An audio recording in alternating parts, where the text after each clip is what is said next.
নবম দশম শ্রেণী এবং এসএসসি 27-28 শিক্ষার্থীদের জন্য আজকের আয়োজন হচ্ছে সেট ফাংশনের একদম মৌলিক জিনিস, যেগুলো যদি কেউ কখনোই সেট ফাংশন সম্পর্কে ধারণাই না রাখে, তারপরও এই ক্লাস করার পরে সেট ফাংশন সম্পর্কে সে ধারণা পাবে এবং সে সেট ফাংশন করতে হবে। তাহলে চলো করা যাক। দেখো, এখানে আমি লিখেছি এই ইউ এর মতো একটা, এইটাকে সেট ফাংশনের ভাষায় ইউনিয়ন বলে। তারপর এটার কাজ কি এখনই আলোচনা করে ফেলবো। ধরা যাক এ এর উপাদান দিল 1 2 3, বি এর উপাদান দিল 1 2 3 4 5। এখন আমাকে বলছে এ ইউনিয়ন বি করে দেখাও। ওকে, 1 2 3 এখানে লিখলাম এ এর মান 1 2 3, ইউনিয়ন বি এর মান 1 2 3 4 5। ইউনিয়ন মানে কি? ইউনিয়ন মানে হচ্ছে আসলে এই জায়গায় যে সংখ্যাগুলো মিলবে, এই সংখ্যাগুলো, ধরো এখানে 1 1 মিলছে, তাহলে দুইটা 1 থেকে একটা 1 যাচ্ছে। এখানে 2 2 মিলছে, 2 যাবে। 3 3 মিলছে, 3 যাবে। 4 এবং 5 মিলে নাই, বাট যাবে। অর্থাৎ ইউনিয়ন মানে হচ্ছে সংযোগ সেট, এগুলোর সাথে সংযোগ করে দেয়া। যেগুলো সংযুক্ত আছে সেগুলো তো আসবেই, যেগুলো সংযুক্ত নাই অর্থাৎ মিলেনি সেগুলো আসবে। এই হচ্ছে ইউনিয়নের কাজ। এবার পরেরটার নাম হচ্ছে ইন্টারসেকশন। এটার নাম হচ্ছে ইন্টারসেকশন।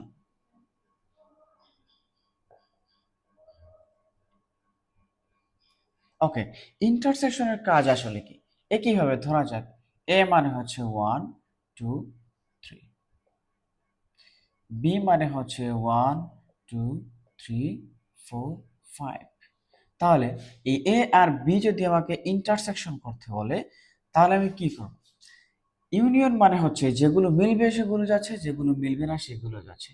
আর ইন্টারসেকশনের ক্ষেত্রে জাস্ট একটা ডিফারেন্ট হচ্ছে, যেগুলো মিলবে শুধুমাত্র সেগুলো যাবে, আর যে সংখ্যাগুলো কমন নয় অর্থাৎ মিলেনি সেই সংখ্যাগুলো যাবে না। এখানে মিলছে কি কি? 1 1 2 2 3 3, তাহলে 1 2 3 এই সংখ্যাগুলো মিলছে। বাকি যে 4 5 দেখতে পাচ্ছ, 4 5 মিলেনি, সো যাবে না। ইন্টারসেকশনের এই হচ্ছে কাজ, যে সংখ্যাগুলো মিলবে সে সংখ্যাগুলো যাবে, যে সংখ্যাগুলো মিলবে না সেগুলো নেওয়ার দরকার নেই। তাহলে ইন্টারসেকশন আর ইউনিয়নের এইভাবে পার্থক্য করে করে যদি তুমি শেখাও, তাহলে সাধারণত ভুল হবে না। চলো এবার এই প্রাইম মানে কি আসলে। ধরা যাক এখানে এ প্রাইম দেওয়া আছে। এ প্রাইম মানে হচ্ছে সেট ফাংশনের একটা সেট আছে, সেটা হচ্ছে ইউনিভার্সাল সেট বা সার্বিক সেট। ইউনিভার্সাল বা সার্বিক। ইউনিভার্সাল সেটকে ইউ দ্বারা প্রকাশ করা হয়। ধরো ইউ সমান সমান দেওয়া আছে 1 2 3 4 5 6 7 এইগুলো। তাহলে এ প্রাইম মানে হচ্ছে ইউ থেকে, এই ইউ সেট থেকে এ কে মাইনাস করে ফেলা।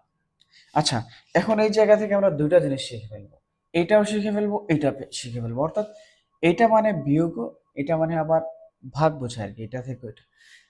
বিয়োগ মানে হচ্ছে যে আমরা এই যে ইউনিট থেকে এ মাইনাস করতেছি, এটা থেকে এ এর যতগুলো উপাদান মিলছে ওইগুলো উপাদান বাদ। যেমন ইউ এর উপাদানগুলো লিখে ফেলতেছি 1 2 3 4 5 6 7। এ প্রাইম মানে হচ্ছে বিয়োগ করা, যেহেতু এ প্রাইম মানে হচ্ছে এ থেকে ইউ থেকে এ এর সবগুলো উপাদান বাদ দিবি। 1 2 3। কি বলছিলাম? বিয়োগ মানে হচ্ছে যেই সংখ্যাগুলো মিলে যাবে বা যেই উপাদানগুলো মিলে যাবে সেই উপাদানগুলো বাদ। এখানে 1 2 3 1 2 3 মিলে গেছে, এগুলো বাদ। বাকি সংখ্যা যেগুলো আছে 4 5 6 7, এই হচ্ছে আনসার।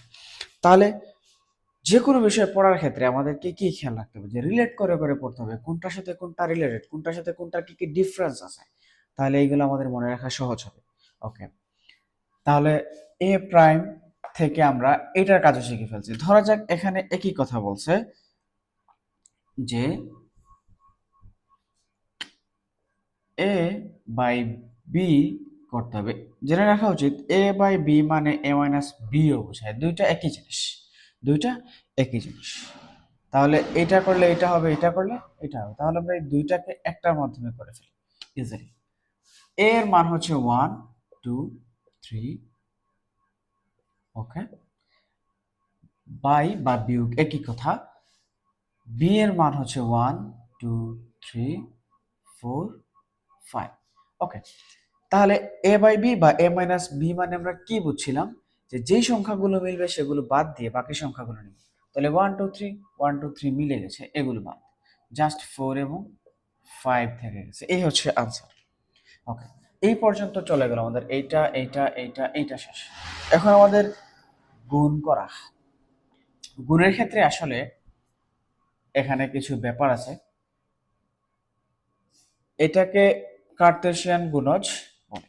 যেমন ধরো এ সমান সমান যদি এমন হয়, এ আর বি দুইটি উপাদান, আর বি সমান যদি এমন হয় যে সি আর ডি দুইটি উপাদান, তাহলে এ ক্রস বিটা কিভাবে হবে আসলে দেখা যাক। এর মানে হচ্ছে এই এ বি লিখে ফেলি, সহজে বোঝানো যাবে। সি এবং ডি, এইটার সাথে এইটা, এটার সাথে এইটা, পরে আবার এটার সাথে এই যে, খেয়াল করা খুবই সহজ, নীল মার্কার দিয়ে দেখিয়ে দেই যে এই এ এর সাথে এই সি একবার, এর সাথে সেম ডি একবার। তাহলে এই দুটো লিখে ফেলি আগে, যে এ সি এই এক জোড়া, পরে এ এবং ডি এই এক জোড়া। সেম হচ্ছে এই বি এর সাথে সি একবার, আর বি এর সাথে ডি একবার, বি সি এর সাথে যাবে, সেম হচ্ছে বি ডি এর সাথে যাবে, ওকে। এই গেল গুণের কাজ। এখান থেকে আমরা ক্রমজোড়ের একটা ধারণা নিয়ে নিতে পারি, তাহলে আমাদের জন্য সহজ হয়, অর্থাৎ কম সময়ে সবচেয়ে বেশি সংখ্যক জিনিস শিখে ফেলা। ক্রমজোড় মানে হচ্ছে দুই জোড়া জোড়ায় জোড়ায় বিভিন্ন উপাদানের মধ্যে এক জোড়া সংখ্যার মধ্যে ধরা যাক কোনটা আগে বসবে কোনটা পরে বসবে, এটি হচ্ছে ক্রমজোড়ের ধারণা। এখন এই এ দিয়ে প্রথমে যেই উপাদানগুলো থাকবে আর পরে যে উপাদানগুলো থাকবে, প্রথমের উপাদানগুলো প্রথম দিকে আসবে আর পরের উপাদানগুলো পরের দিকে আসবে। যেমন এখানে সি ডি এগুলো পরে আসতেছে, সি ডি পরে আসতেছে।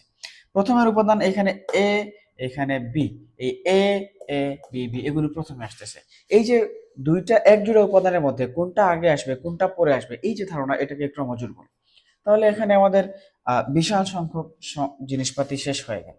এখন স্টুডেন্টরা সবচেয়ে বেশি সংখ্যক ভুল করে যেই জায়গায় গিয়ে স্টুডেন্টরা আটকা পড়ে, সেটা হচ্ছে পাওয়ার সেট। পাওয়ার সেট নিয়ে একদম মানে ধরা যাক পোস্টমর্টেমের মতো করে পাওয়ার সেট বুঝিয়ে দেওয়া হবে। ধরা যাক এখানে আমাকে বলছে যে পাওয়ার অফ এ নির্ণয় করো, তার মানে হচ্ছে এই এ এর যে উপাদানগুলো আছে এগুলোর পাওয়ার করা, শক্তি করা। প্রথমেই এগুলো থেকে আমরা একটা ধারণা নিচ্ছি যে পাওয়ার সেটের উপাদানগুলো কিভাবে কাজ করে। দ্যাট মিন্স ধরা যাক এইখানে হচ্ছে এ এর উপাদান হচ্ছে 3, তার মানে 2 এর পাওয়ার 3 দেওয়া, 3 মানে হচ্ছে কিউব, মানে 8। অর্থাৎ আমি যদি এই 1 2 3 কে পাওয়ার করে ফেলি, তাহলে ফাইনালি আমার যে আনসার আসবে সেগুলো হচ্ছে 8টা উপাদান। তাহলে এই উপাদানগুলো কিভাবে ফাংশন করবে, প্রথমে হচ্ছে একটা ফাঁকা সেট নিয়ে নিব, তারপর হচ্ছে ইন্ডিভিজুয়ালি এই সবগুলোকে সিঙ্গেল সিঙ্গেল নিয়ে নিব, 1 2 3, পরে হচ্ছে দুইটা দুইটা 1 2। অর্থাৎ পাওয়ার সেটের ব্যাপার হচ্ছে কোনো সেটে কোনো সংখ্যা কোনো সেটের সাথে বাদ যেন না পড়ে। সেম 1 3, পরে হচ্ছে 2 3, পরে হচ্ছে দুইটা দুইটা করা শেষ, একটা একটা করা শেষ, এখন সবগুলো একসাথে 1 2 3। তাহলে কয়টা হয়েছে, 1 2 3 4 5 6 7 8। এই যে আমাদের 2 to the power cube 2 cube করছিলাম, মানে 8টা উপাদান আসবে এইটাই। এখন কোন প্রশ্ন যদি এমন প্রশ্ন করে যে দেখাও যে power of A 2 to the power n কে সমর্থন করে, তাহলে ঠিক এই প্রসেসটাই, যে এখানে উপাদান হচ্ছে 3টা, আমি যদি এটাকে কিউব করে ফেলি তাহলে 2 টু দি পাওয়ার, অর্থাৎ n এর মানটাই হচ্ছে আমার উপাদান সংখ্যা। 2 কিউব করলে 8 আসে, অর্থাৎ আমার পাওয়ার অফ a করলে 8টা উপাদান উত্তর আসবে। দেখা হচ্ছে পরের কোনো ভিডিওতে। এই পর্যন্ত ফরেক্স মেথডকে সাবস্ক্রাইব করে রাখো।